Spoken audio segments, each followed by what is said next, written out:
देख रहे हैं आप सब और मैं हूं आपके साथ पल्लवी जम्वाल।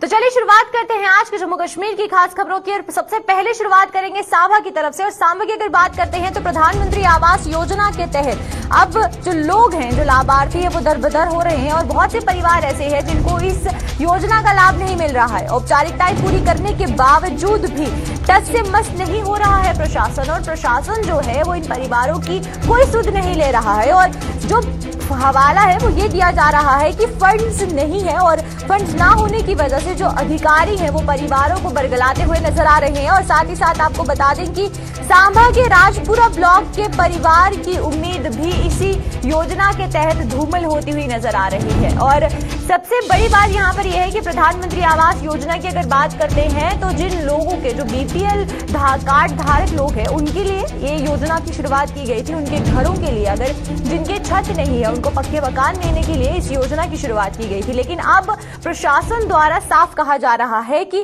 फंड्स ना है, नहीं है, लेकिन फिर भी लोगों का कहना और परिवारों का कहना है कि उन्होंने सारी औपचारिकताएं पूरी कर ली हैं और औपचारिकताएं पूरी करने के बाद भी उनके लिए प्रशासन कोई कदम नहीं उठा रहा है, कोई लाभ नहीं उठ रहा है। और वहीं पर आप तस्वीरें साफ देख सकते हैं कि किस तरीके से एक कच्चे मकान में रहने को ये परिवार अभी भी मजबूर है। और अगर हम प्रधानमंत्री आवास योजना की बात करें तो प्रधानमंत्री आवास योजना के तहत सारी औपचारिकताएं पूरी करने के बाद भी अभी तक प्रशासन की तरफ से कोई भी कदम नहीं उठाया गया, किसी भी तरीके की मदद इन्हें प्रदान नहीं करवाई गई। इनको जो पक्का मकान है उसको लेकर कोई भी यहाँ पर अभी फैसला नहीं लिया गया है। और इस तरीके के बहुत से परिवार और भी है, गरीब परिवार हैं, जिनको अभी तक प्रधानमंत्री आवास योजना का लाभ नहीं मिला है। और इसी के साथ लोगों का यही कहना है कि अगर योजनाएं शुरू की जाती हैं तो उसका लाभ हम तक पहुंच क्यों नहीं पाता है। तो ज्यादा जानकारी के लिए हमारे साथ हमारे संवाददाता ऋषि यहां पर जुड़ चुके हैं, तो ऋषि से जानते हैं। ऋषि, पहले मैं आपसे जानना चाहूंगी कि अगर हम इस परिवार की बात करते हैं तो ये जो पूरा मामला है ये सांबा के कौन से ब्लॉक का है, और इस परिवार ने जब सब सारी औपचारिकताएं पूरी कर ली हैं तो अभी तक इनको प्रधानमंत्री आवास योजना का जो लाभ है वो क्यों नहीं मिला? देखिए पल्लवी, आपको बता दें कि ये जो तस्वीरें हैं ये सांबा जिला के राजपुरा ब्लॉक की हैं, और जो राजपुरा ब्लॉक है ये अंतर्राष्ट्रीय सीमा का इलाका है। और यहाँ पर ये जो परिवार है ये आज काफी ज्यादा मुश्किलों में है और अपनी जिंदगी काफी मुश्किल से व्यतीत कर रहा है, क्योंकि घर की हालत आपने देख ली कि तरपाल डालकर ये अपना गुजारा कर रहे हैं। बच्चों को किस तरह से ये संभाले हुए हैं ये यही जान पाते हैं, जिसको तकलीफ होती है वो यही जान पाता है कि उसे कितनी तकलीफ है। लेकिन इस तरह से हमने पहले भी कई खबरें दिखाई हैं जहां पर प्रधानमंत्री आवास योजना का फायदा बीपीएल परिवारों को नहीं मिल पाया है। और अगर पूरे जिला सांबा की बात करें तो कई दूर दराज के ऐसे इलाके हैं, कई शहरों के साथ लगते ऐसे इलाके हैं, यहाँ पर आज भी ऐसे बीपीएल परिवार हैं जो लगातार इंतजार कर रहे हैं कि उनको बीपीएल उनको ये प्रधानमंत्री आवास योजना का फायदा मिलेगा, लेकिन नहीं मिल पाया है। और कहीं ना कहीं इस परिवार की अगर बात करें तो ये परिवार पिछले 10 साल से इसी तरह से दरबदर होता हुआ नजर आ रहा है, क्योंकि सोर्स ऑफ इनकम कोई ज्यादा है नहीं और एक ही मुखिया है घर का, जो कि काम मिल जाए तो कर लेते हैं, नहीं मिले तो इसी तरह से अपना जीवन जो है वो व्यतीत कर रहे हैं। लेकिन पिछले 10 साल में कई अधिकारी इनके घर तक पहुंचे, इनसे डॉक्यूमेंट्स लिए, इनके फोटोग्राफ्स खींचे गए, लेकिन उक्त फायदा जो इस योजना का था वो नहीं मिल पाया है। अगर पंच सरपंचों की बात करें तो पंच सरपंचों ने भी इनके घर पर आके जरूर विजिट किया होगा, जो पहले थे या अभी के हैं। लेकिन सवाल यह है कि अगर विजिट किया जा रहा है तो क्यों इतनी मुश्किलों का हल नहीं किया जा रहा? क्योंकि अगर अधिकारी पहुंच रहे हैं, पंच सरपंच पहुंच रहे हैं, तो एक छोटा सा काम है कि इस योजना का लाभ इस परिवार को मिल जाए, लेकिन नहीं मिल पा रहा। हवाला दे दिया जाता है कि फंड्स की कमी काफी ज्यादा है। अगर फंड्स की कमी है तो क्यों जियो टैगिंग की जाती है, क्यों डॉक्यूमेंट्स इनसे बार बार लिए जा रहे हैं? सवाल यह है कि उस व्यक्ति की बात कर रहा हूं जो आज दिक्कत में है, ये लगातार जब डॉक्यूमेंट तैयार करता है तो उसमें भी तो पैसे लगते हैं, 100-200 रुपए 300 रुपए कहीं नहीं गए डॉक्यूमेंट तैयार करने के लिए। तो अगर वही बेचारा अपने घर पर वो पैसा खर्च करे तो 2 व्यक्ति की रोटी तो आराम से खा सकता है। यही वजह है कि शायद बीपीएल परिवारों को आज भी प्रधानमंत्री आवास योजना से वंचित होना पड़ रहा है और कोई फायदा नहीं होता हुआ दिख रहा। यानी ये कह सकते हैं कि जो ये योजना है ये ग्राउंड पर सही से इंप्लीमेंट नहीं हो रही। और अगर अधिकारियों की बात करें तो उनका साफ तौर पर यह हवाला दे दिया जाता है कि हमारे पास फंड्स की कमी है, जब फंड्स हमारे पास आ जाएंगे तो हम इस योजना का लाभ इस परिवार तक जरूर पहुंचाएंगे। सवाल यह है कि अधिकारी अपने काम में लगे हुए हैं, परिवार इंतजार कर रहा है, लेकिन कहीं ना कहीं जो बीपीएल परिवार है वो लगातार पिसता हुआ नजर आ रहा है इस मुसीबत से, और उसका कोई हल नहीं हो पा रहा। इससे पहले इंदिरा आवास योजना हुआ करती थी, और वो जो इंदिरा आवास योजना थी उसके भी कई ऐसे परिवार है जो उस योजना से अभी भी वंचित हैं। यानी एक इंस्टॉलमेंट अगर दी गई होगी तो दूसरी इंस्टॉलमेंट नहीं आई और वो दोबारा उस घर को दोबारा से कंस्ट्रक्ट नहीं कर पाया है। कई ऐसे घर हैं जिसकी दीवारें ही अभी तक आपको दिखाई देगी, लेकिन छत आपको नहीं दिखाई देगी। तो ये तमाम इस तरह की दिक्कतें बीपीएल परिवारों को जो वो झेलनी पड़ रही है। और लगातार जो प्रधानमंत्री जी ने सपना संजोया है कि हर बीपीएल परिवार के सर पर छत होगी, लेकिन मुझे लगता है कि शायद ये सपना साकार होते होते अभी काफी ज्यादा एक लंबा वक्त जो वो लग सकता है। देखिए ऋषि, यहाँ पर बहुत बार ये देखने को मिला है कि, और इन गरीब परिवारों का भी यही कहना है कि उन लोगों को योजनाओं का फायदा मिल रहा है जिन्हें किसी तरीके की आवश्यकता ही नहीं है। उनके पास पक्के मकान भी है, लेकिन फिर भी किसी तरीके से वो जो है उस योजना का लाभ ले लेते हैं। तो यहाँ पर कितना जरूरत की बात है कि अगर हम प्रशासन की बात करें तो वो इस तरीके का एक क्रॉस चेकिंग अभियान चलाए कि अगर इन योजनाओं को शुरू किया गया था तो उन योजनाओं का लाभ क्या बीपीएल परिवारों तक पहुंचा है या नहीं, क्योंकि इस तरीके की फ्रेमवर्क की बहुत ज्यादा जरूरत है। देखिए पल्लवी, आपको बता दें कि जिस तरह से आप ये बात कर रहे हैं तो इसमें मैं आपको बता दूं कि पिक एंड चूज की पॉलिसी जो है वो इख्तियार की गई है। कुछ आप पंच सरपंच कह सकते हैं, कुछ अधिकारी कह सकते हैं जो अपने लोगों को फायदा पहुंचाने के लिए ऑलरेडी तैयार बैठे होते हैं कि जब ये कोई स्कीम ऐसी लागू की जाती है तो वो देखते हैं कि हमारे बंदे कौन से हैं, हम उन बंदों को जिस योजना का लाभ उनको दे पाए। ये नहीं देखते कि प्रायोरिटी आखिर कौन है। प्रायोरिटी वाले जो लोग हैं वो हमेशा ही दरबदर होते हैं, उन्हें पीछे धकेल दिया जाता है और वो लगातार इंतजार करते हैं कि इनको ये योजना जो है वो मिलेगी।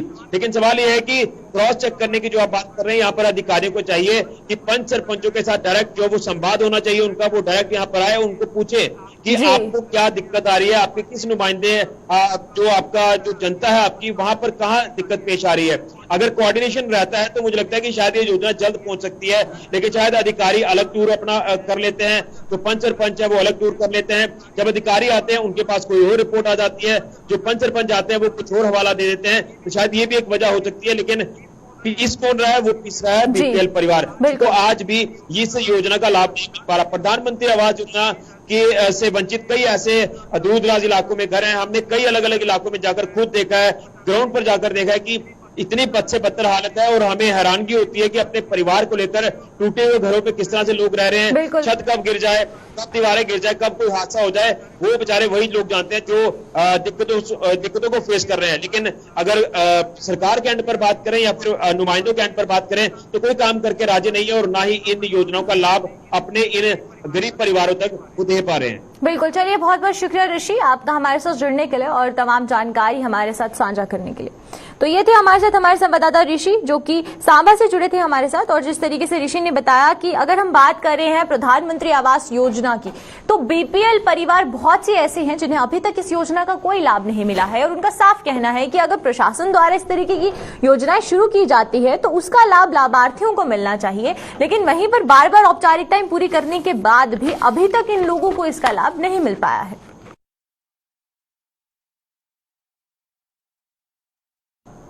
तो चलिए अब बात करते हैं जम्मू कश्मीर की सियासत की बात करें तो कल जब राहुल गांधी का दौरा जम्मू की तरफ हुआ था तो उसके बाद से जम्मू कश्मीर की सियासत में बहुत सी खलबली नजर आ रही है। कांग्रेस नेता राहुल गांधी पर भाजपा ने पलटवार किया है, क्योंकि जिस तरीके की कल हमें बयान देखने को मिला उस बीच भाजपा का साफ कहना है कि धर्म की आड़ में राजनीति करने पर आरोप जो है वो लगाया गया था भाजपा पर। और साफ कहा गया था राहुल गांधी द्वारा कि भाजपा की बात करें या फिर हम आरएसएस की बात करें तो उनके द्वारा भाईचारे को नुकसान पहुंचाया जा रहा है जम्मू कश्मीर के। और उसी को देखते हुए भाजपा ने भी अब सीधा पलटवार जो है वो राहुल गांधी पर किया है। और कांग्रेस प्रवक्ता ने भाजपा के ज्ञान पर भी सवाल उठाए थे। और इसको देखते हुए अब जम्मू कश्मीर में जो सियासत है वो गर्माती हुई नजर आ रही है और एक के बाद एक पार्टी के जो रिएक्शंस है वो सामने आ रहे हैं। लेकिन वहीं पर ज्यादा जानकारी क्या है और क्या कुछ कहना है अलग अलग पार्टी के नेताओं का, तो चलिए आइए आपको बताते हैं।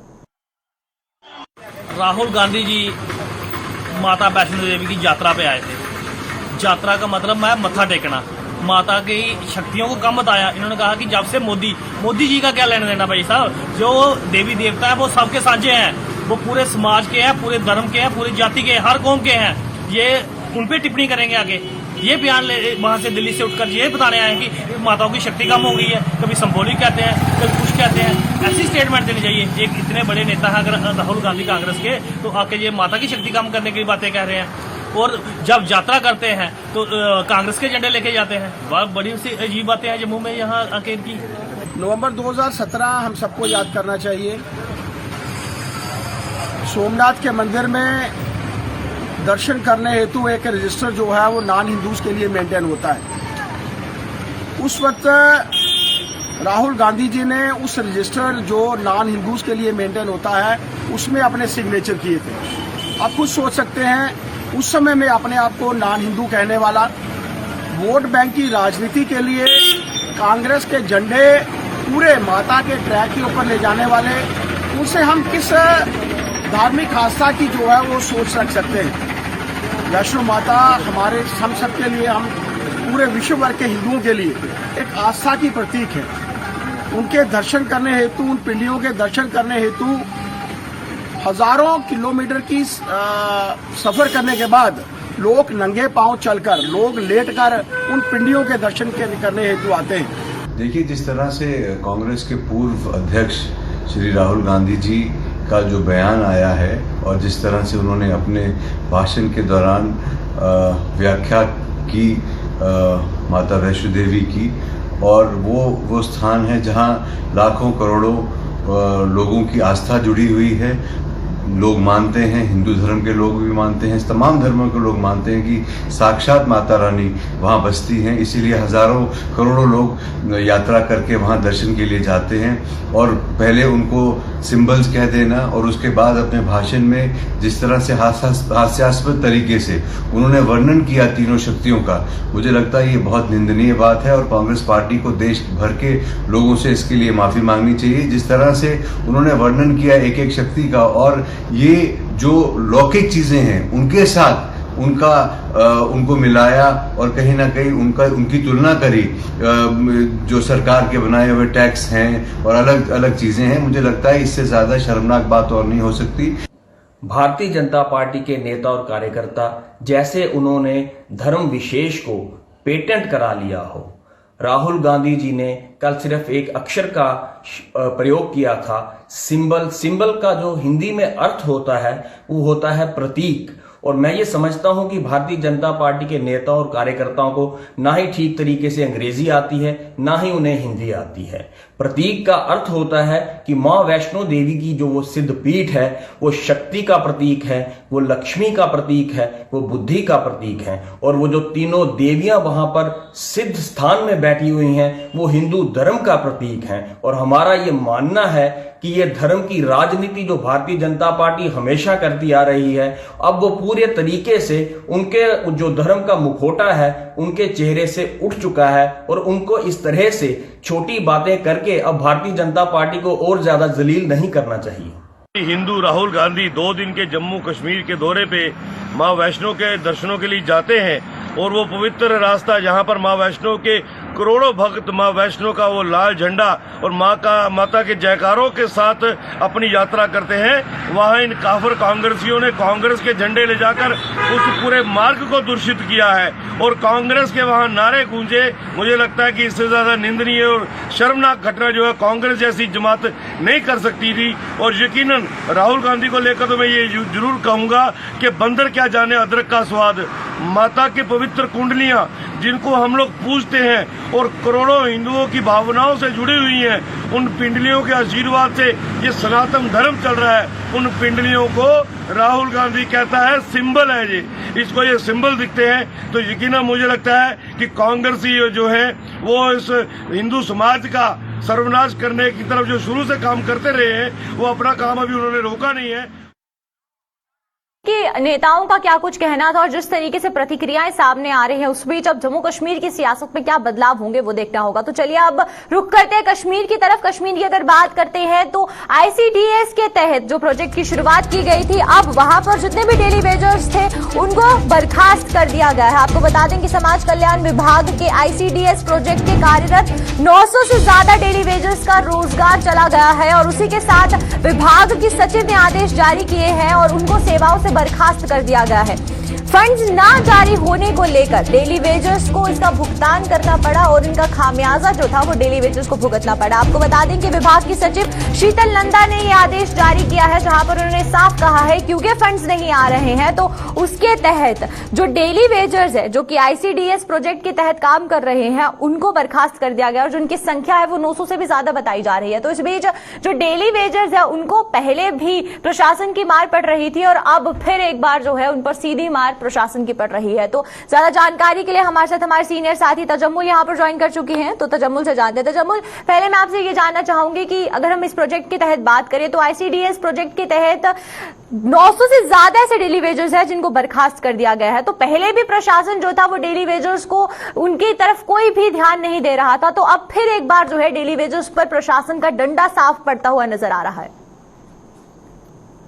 पहले ये डेली वेजर नहीं थे, ना कंसोलिडेट थे, ना कैजुअल थे और ना ही किसी जमरे में आए। दरअसल कई साल कबल जम्मू कश्मीर की उस वक्त की सरकार ने महकमा ICDS में 918 अफराद को एंगेज किया था।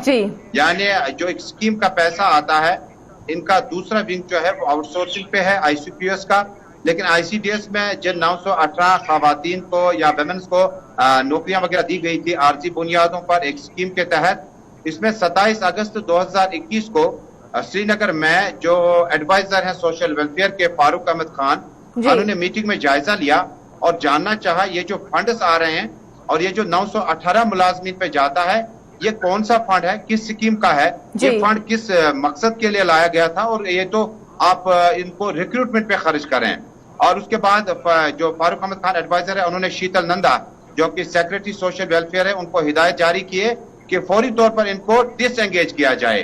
और ऑर्डर में साफ तौर पर शीतल नंदा का जो ऑर्डर जारी आया उसमें कहा गया कि अनऑथराइज्ड, यानी इन लोगों को गलत तरीके से रखा गया था, लगाया भी नहीं था बल्कि इनको रखा गया था। और बाद में जो डिपार्टमेंट में बच्चों की बहबूदी के लिए पैसा आता है, वो उसका मकसद जो है वो जाया हो जाता है। मैं आपको मिसाल दे दूं, उसके बाद इस सब्जेक्ट पे आऊंगा कि हॉस्पिटल डेवलपमेंट फंड जो है वो सेहत महकमे को मिलता है अस्पतालों की देख रेख के लिए, मेंटेनेंस के लिए। वहां पर भी रिक्रूटमेंट कर दी गई है और HDFC के तहत बेचारे 3,000-4,000 रुपया लड़कों को महीने को मिलता है।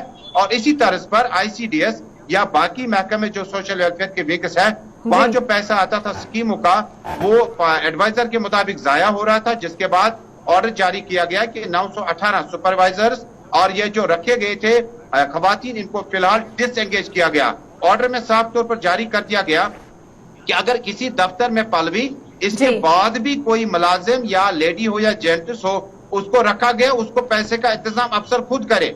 अगर अफसर ने रखना है, जो कि किसी भी तरह लॉजिक नहीं बनता है सरकारी दफ्तरों में, जो कुछ रखते हैं वो बाकायदा तौर पर सर्विस सिलेक्शन बोर्ड या रिक्रूटमेंट ड्राइव करके आ जाता है। लेकिन गवर्नमेंट के पुराने ढांचे में ऐसे बहुत सारी स्कीमें थी जिसमें मैन पावर पे खर्चा किया जाता था। अब ऑर्डर साफ तौर पर आया है कि 918 के करीब जो सोशल वेलफेयर के ICDS डिपार्टमेंट के साथ रखे गए थे, उन्हें डिसएंगेज किया गया। इधर मुलाजमीन तबकों ने बड़ा जबरदस्त विरोध इस पे किया। हमने कहा कि जो शख्स आज 40 बरस का 50 बरस का होगा, जिस लेडी की शादी हुई होगी, आज उसके घर में बच्चे वगैरह होंगे, तो आज वो किस तरह से घर जाएगी, जबकि ससुराल मायके रिश्तेदारों हमसायों को पता है कि महकमा सोशल वेलफेयर के ICDS विंग में काम कर रही थी। लिहाजा ये सरकार का जो ऑर्डर है, इसको क्लियर क्रिस्टल में कहा गया कि इसको पूरी तरह से इम्प्लीमेंट होना है और 1 सितंबर से कोई भी मुलाजिम जो है इस स्कीम के तहत ICDS के स्कीम में जो रखे गए थे दफ्तर में नजर नहीं आना चाहिए। उस मुलाजिम के खिलाफ, उस अफसर के खिलाफ कार्रवाई होगी, या अगर वो रखना चाहता है तो उसको अपने जेब से पैसा देना होगा। कुल मिलाकर इस पर भी सियासत बड़ी गर्म है और सियासी नाकदीन की माने और पॉलिटिकल कमेंटेटर्स की माने तो बाकी तौर पर जिस वक्त कोविड-19 में लोग इस वक्त जूझ रहे हों, जिस वक्त 35 से 370 के बाद जम्मू कश्मीर विकास और बाकी चीजों का जिक्र तक नहीं हो रहा है, तो ऐसे में 1000 के करीब ऐसे लोगों को डिसएंगेज करना थोड़ा सा ज्यादती है और गवर्नमेंट को अपने डिसीजन पे रिव्यू करना होगा। लेकिन गवर्नमेंट ने साफ कर दिया कि 1 सितंबर से कोई भी शख्स इस स्कीम के तहत तनख्वाह हासिल नहीं कर पाएगा, ना ही वो दफ्तर जाने का मजाज होगा। जी चलिए, बहुत बहुत शुक्रिया तजम्मुल आपका हमारे साथ जुड़ने के लिए और तमाम जानकारी साझा करने के लिए। तो ये थे हमारे साथ हमारे सीनियर साथी तजम्मुल, और जो कि कश्मीर से जुड़े थे, और जिस तरीके से तजम्मुल ने बताया कि अगर हम ICDS की तहत बात करें, प्रोजेक्ट के तहत, तो 900 से ज्यादा ऐसे लोग हैं जिनको बर्खास्त कर दिया गया है। लेकिन उसी के साथ जो हवाला है वो ये दिया गया है कि फंड्स जारी ना होने की वजह से इनको खामियाजा डेली वेजर्स को भुगतना पड़ा। तो चलिए अब रुक करते हैं अगली खबर की ओर। मीरा साहिब के मलारिया इलाके की बीती रात पेश आए सड़क हादसे में 4 लोगों की दर्दनाक मौत हो गई है, जबकि इस हादसे के बाद एक बच्ची अभी भी लापता है, जिसकी तलाश में पुलिस जुटी हुई है। जानकारी के मुताबिक बीती रात एक कार रायपुर सतवारी के बहादुरगढ़ अरनिया की ओर जा रही थी और मलारिया डाक बंगले के करीब चालक का कार से नियंत्रण खो जाने के कारण ये कार नहर में गिर गई, जिसमें 4 लोगों की दर्दनाक मौत हो गई है। इस घटना की सूचना मिलते ही मीरा साहिब थाना पुलिस मौके पर पहुंची और बचाव कार्य शुरू कर 3 शवों को नहर से बाहर निकाला है। स्थानीय लोगों के मुताबिक यहां पर पहले भी कई हादसे पेश आ चुके हैं। इन लोगों ने यहां पर नहर के किनारे पर फेंसिंग करने की भी मांग की है। मारे हुए मुड़ाखा पे मिगी पता नहीं लगा, सीधी गड्डी नहर जाई पेगी। अच्छा कौन कौन बैठा है? ਵਿੱਚ ਉਹਦੀ ਇੱਕ ਉਹੀ ਮਾਂ ਹੀ ਪਿਤਾ ਉਹਦਾ ਕੀ ਨਾਮ ਆਲਾ? ਉਹਦਾ ਕੇਵਲ ਕ੍ਰਿਸ਼ਨ। ਅੱਛਾ ਸਿੱਧੀ ਗੱਲ ਹੈ, ਡਾਟ ਉਹਦੀ ਤਾਂ ਹਾਂ ਸਹੀ ਗੱਲ ਆ। ਮਾਂ ਦਾ ਕੀ ਨਾਮ? ਮਾਂ ਦਾ ਵੀ ਦੱਸ। ਉਹ ਹੈ ਰਾਤੀ ਕੋਈ ਵੀ ਉਪਰ ਜਿਹੜਾ ਡਿਲੀਵਰੀ ਬੰਦਾ ਹੈ ਉਸੇ ਕੇ ਬਾਅਦ और ना प्रेंच एक ना लाड़ी का नाम बताइए, कोई ਉਹਦੀ ਭੈਣ ਉਹਦਾ ਨਾਮ ਆ ਕੁੜੀ ਦਾ ਰੋਮਾ ਮੈਨੂੰ ਇੱਕ ਭੈਣ ਹੀ ਉਹਦੀ। ਇਹ ਗਏ ਕਿੱਥੇ ਮਾਰੇ? ਇਹ ਰੈਪਰ ਸ਼ਿਕਾਰੀ ਉਹਦਾ ਵਿਆਹ। ਅੱਛਾ ਮਾਤਾ ਪਿਤਾ ਖਤਮ ਹੋਈ ਉਹਦੇ। ਅੱਛਾ ਕਹਿੰਦਾ ਉਹਦੀ ਜਿਹੜੀ ਮੁੰਡੇ ਦੀ 2 ਮਹੀਨੇ ਦੀ ਬੇਟੀ ਆ ਉਹ ਵੀ ਖਤਮ ਹੋਈ। ਕਹਿੰਦਾ ਉਹਦੀ ਸਿਸਟਰ ਦੀ ਬੇਟੀ ਸੀ 3 ਸਾਲ ਦੀ, ਉਹ ਵੀ ਖਤਮ ਹੋਈ ਵਿੱਚ। 4 ਜੀ ਖਤਮ ਹੋਏ ਨੇ। ਤੇ ਕੋਈ ਡੈਡ ਬੋਡੀ ਤਾਂ ਲੱਭੀ ਵੀ 2 ਹਾਂ ਇੱਕ 2 ਮਹੀਨੇ ਦੀ ਜਿਹੜੀ ਬੇਟੀ ਆ ਮੁੰਡੇ ਦੀ ਉਹ ਲੱਭੀ ਹੋਈ ਹੈ, ਤੇ ਜਿਹੜੀ 3 ਸਾਲ ਦੀ ਆ ਉਹਦੀ ਸਰਚਿੰਗ ਚੱਲ ਰਹੀ ਹੈ। ਉਹ ਨਹੀਂ ਲੱਭੀ ਹੈ। उस पुल पर कम से कम भी 5 फुट RCC की दीवार चाहिए है, जी कि 4 व्हीलर जी परसनल व्हील्स ना 4 व्हीलर वो तो बचन सर। इतने किन्ने इंसीडेंट हुई है ना सर, हाँ किन्नी फैमिलियां बर्बाद हुई हैं ना। अज राती कल राती साड़ी 4 फैमिली मैंबर साढ़े खत्म हुई है ना। अगर इतने दीवार होंगी तो कुछ ना कुछ तो होंदा, चलो गड्डी टुटदी इंसान तो बचते ना।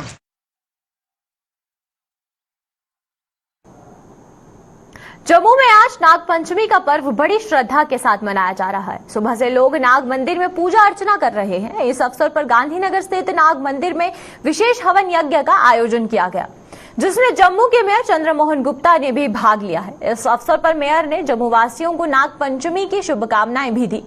वहीं पर गांधीनगर के साथ साथ अन्य मंदिरों में भी नाग पंचमी पर श्रद्धालु मंदिरों में पहुंचकर नाग देवता की पूजा अर्चना कर रहे हैं। इस मौके पर मंदिर में पहुंचे लोगों ने कहा कि नाग पंचमी पर जलाभिषेक के साथ साथ दान भी किया जाता है।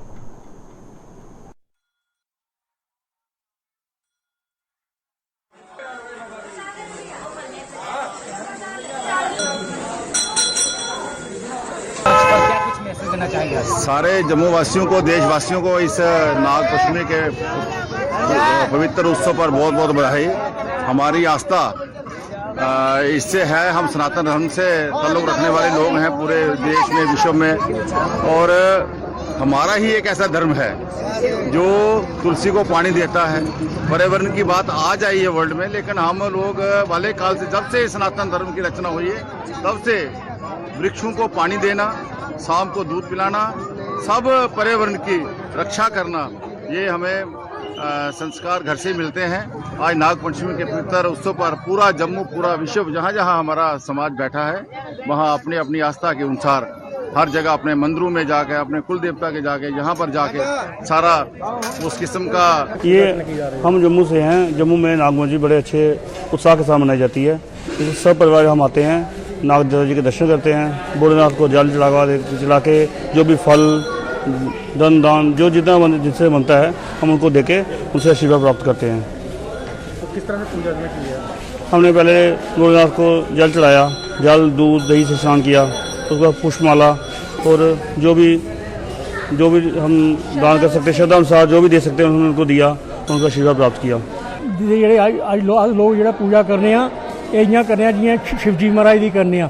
ਇਹ उनकी बनाई दी सारी सृष्टि है, ਇਹਦੇ कन्ने सारा अस पलने करने ये सारी धरती चुकिए रखते हैं। और ये विष्णु भगवान के संग रहने वाले, भोलेनाथ के संग रहने, अस लोग हिंदू लोग इसी तरह मनने कि ताकि सारी जी सारी सृष्टि है ठीक ठाक चले। नाग पंचमी का त्यौहार जो है ये हमारे हिंदुओं की आस्था है। इस दिन इसको हम बड़ी धूमधाम से मनाते हैं। सांपों की पूजा करते हैं, इनको जल चढ़ाते हैं, लस्सी चढ़ाते हैं और मैक्सिमम जो हमारे यहाँ की जो जितनी बरादरी हैं उनकी मेलें लगती हैं। जहाँ पर आज के दिन जहाँ पर मेले लगती हैं, तो नाग पंचमी का त्यौहार एक तरह से एक हमारे हिंदुओं की एक आस्था है। तो इसको हम हर एक आदमी जहाँ पर आके कोई प्रसाद चढ़ा रहा है, कोई मीठा चढ़ा रहा है। इस दिन अलग अलग लोग कई जगह लोग भंडारे लगाते हैं, प्रसाद बांटते हैं। खीर का प्रसाद जहाँ पर चढ़ता है, तो दलस्सी का प्रसाद जहाँ पर मिलता है। तो आपको ये आप देख रहे होंगे कि मंदिर के बाहर आज नागों का भी वहाँ पर वो लगा हुआ है। आप जो नागों के दर्शन जहाँ पर कर सकते हो, तो ये हमारे हिंदुओं की एक आस्था है। तो चलिए अब आपको ले चलते हैं एक बड़ी खबर की तरफ। आपको बता दें कि पंचतत्व में विलीन हुए हैं एमएलसी टीएस वजीर। आपको बताएं कि जिस तरीके से जो मामला चल रहा था और अभी भी हमें देखने को मिल रहा है कि जो आरोपी है वो अभी भी फरार है। दिल्ली क्राइम ब्रांच इस पूरे मामले की जांच कर रही है, लेकिन वजीर की दिल्ली में जो निर्मम हत्या की गई थी उसको लेकर आज जम्मू के शास्त्री नगर शमशान घाट पर अंतिम संस्कार हुआ है और पंचतत्व में विलीन हो गए पूर्व एमएलसी टीएस वजीर। और जिस तरीके का माहौल हमें पिछले 2-3 दिनों से देखने को मिल रहा था जम्मू में, और आज जो आखिरकार अगर बात करें तो पंचतत्व में विलीन कर दिया गया टीएस वजीर जी की जो पार्थिव शरीर था उनको। तो चलिए आइए ज्यादा जानकारी के लिए हमारे साथ हमारे संवाददाता अनिल यहाँ पर जुड़ चुके हैं, तो अनिल से जानते हैं। अनिल, मैं आपसे जानना चाहूंगी कि अगर पहले बात करें जब उनकी बॉडी को घर लाया गया तो किस तरीके का माहौल वहां देखने को मिला था? मैं आपको बता दूं कि काफी शोक की लहर थी पूरे परिवार के अंदर। इस समय अगर हम बात करें तो क्रिमिनेशन ग्राउंड में हम मौजूद हैं। उनके पार्थिव शरीर कुछ ही क्षणों के अंदर यहाँ पर पहुंचेगा और उसके बाद भावनीय श्रद्धांजलि दी जाएगी। और उसके साथ साथ अगर हम बात करें तो पंचतत्व में लीन होंगे। आज अगर हम बात करें तो बेहद दुखद के साथ ये कहना पड़ रहा है कि त्रिलोचन सिंह वजीर अब उनका निधन हो चुका है। हालांकि पूरी एक मिस्ट्री है, इसमें पूरा इन्वेस्टिगेशन रहेगा। हालांकि पूरी टीमें गठित कर दी गई हैं और इस वक्त आप तस्वीरें हम आपको जो दिखाने का प्रयास कर रहे हैं, ये पूरी तरह से क्रिमिनेशन ग्राउंड पर जो है तमाम दिग्गज नेता यहाँ तक पहुंचे हैं। और नेशनल कॉन्फ्रेंस के अगर हम बात करें तो प्रोफेशनल प्रेसिडेंट अगर हम बात करें तो देवेंद्र सिंह राणा यहाँ पर पहुंचे हैं। इसके साथ साथ उमर अब्दुल्ला यहाँ पर पहुंचे, कुछ समय के अंदर वो भी यहाँ पर पहुंचेंगे। आप तस्वीरें देख सकते हैं कि किस तरह से यहाँ पर तांता लगा हुआ है उन्हें भावनीय श्रद्धांजलि देने के लिए, अंतिम समय के लिए। किस तरह से सैलाब यहाँ पर उमड़ा यहाँ पर देख सकते हैं तस्वीरें में। और पूरी तरह से जो है एक जगत के अंदर, जम्मू जगत के अंदर, साथ साथ बात करेंगे ट्रांसपोर्टर की तो काफी शोक की लहर दौड़ चुकी है। और आज उनका पार्थिव शरीर जो है वो जम्मू लाया गया और जम्मू लाने के बाद कुछ ही क्षणों में जो है पंचतत्व में उन्हें लीन किया जाएगा। और आपको बताते चलें कि जिस तरह से जो एक पूरी मिस्ट्री बनी हुई है उस पर जो है 3 से 4 टीमें जो है वो गठित कर दी गई हैं। हालांकि पूरी तरह से क्राइम ब्रांच जो है इन्वेस्टिगेट कर रही है पूरे मामले को। जी अनिल, मैं आपसे जानना चाहूंगी कि अभी कोई अपडेट सामने आया है कि क्या कुछ ये जो क्राइम हमारा इन्वेस्टिगेशन की जा रही है उसमें कुछ तरीके का कोई भी अपडेट सामने आया हो? जी मैं आपको बता दूं कि अभी पूरी तरह से खुलासा नहीं हो पाया है कि पुलिस जो है इन्वेस्टिगेट कर रही है। और अगर हम बात करें क्राइम ब्रांच भी जो है वो लगातार इन्वेस्टिगेशन पर लगी हुई है और टीमों को गठित कर दिया गया है और अलग अलग इलाकों के अंदर जो है छापेमारी की जा रही है। और आपको बताते चलें कि जम्मू में भी 2 टीमें पहुंचे और जम्मू में भी 2 टीमें जो है वो छापेमारी कर रही है। और इसके साथ साथ आपको बता दें कि अमृतसर में भी छापेमारी जो है वो की जा रही है। दिल्ली के अंदर भी जो है जी चलिए, बहुत बहुत शुक्रिया आपका। बिल्कुल, बहुत बहुत शुक्रिया अनिल आपका तमाम जानकारी देने के लिए। और जिस तरीके से अनिल ने बताया कि पूरी जानकारी का है। और वहीं पर आज की जम्मू कश्मीर की खास खबरों में फिलहाल इतना ही। आप मुझे इजाजत दीजिए, नमस्कार।